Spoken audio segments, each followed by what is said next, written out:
Ini kaidah dulu Pak, biar kita paham. Ini karena ada kesalahpahaman di antara kita biasanya.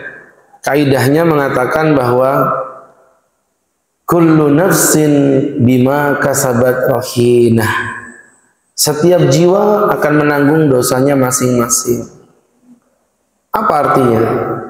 Di Islam tidak ada namanya dosa yang ditanggungkan kepada orang lain. Yang maksiat ini, yang nanggung ini nggak ada. Kalau ini kita praktekkan, apa bedanya kita sama tetangga sebelah?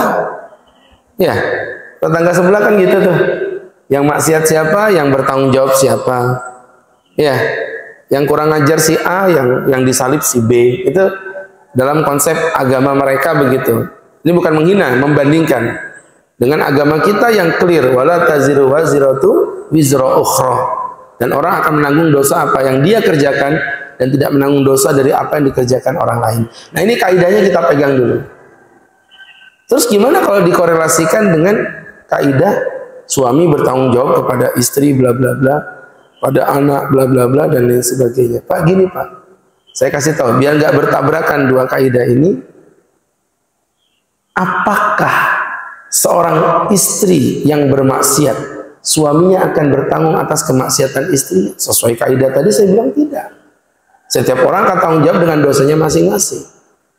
Jadi apakah suami bisa masuk neraka gara-gara istrinya tidak pakai jilbab? Oh tidak, enak aja. Kok masuk neraka gara-gara istri? Tapi apakah sang suami ini bisa masuk neraka? Bisa. Tapi bukan karena istrinya tidak berjilbab, tapi karena istrinya. Bukan karena istrinya tidak berhijab, tapi karena keteledoran suaminya melakukan pembiaran terhadap kemaksiatan yang dilakukan istri.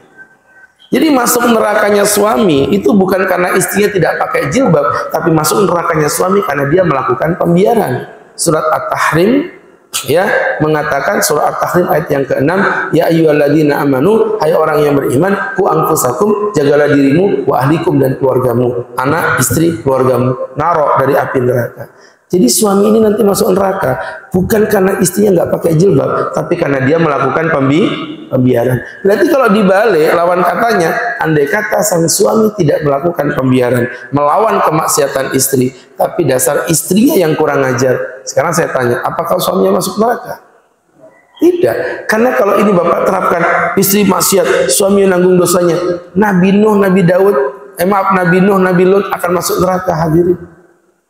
Dua nabi ini diuji sama Allah, istrinya dua-duanya kurang ajar. Apa Bapak mau bilang Nabi Nuh neraka gara-gara istrinya kurang ajar? Tidak.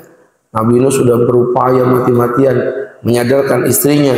Nabi Lut sudah mati-matian menyadarkan istrinya. Jadi kesimpulannya, seorang suami tidak menanggung dosa istri, orang tua tidak menanggung dosa anak, tapi orang tua dan suami bisa masuk neraka kalau tidak melakukan pendidikan yang optimal kepada istri ataupun kepada seorang anak. Jadi gambarannya begitu Pak. Ya, jadi suami yang kita tanggung jawabnya pokoknya didik istri. Didik anak sekuat dan semampu yang bisa kita lakukan. Toh nanti kalau mereka bermaksiat dan mereka udah balik tentunya ya, maka masing-masing akan bertanggung jawab terhadap dosa yang dilakukan secara masing-masing. Wallahu a'lam bishawab.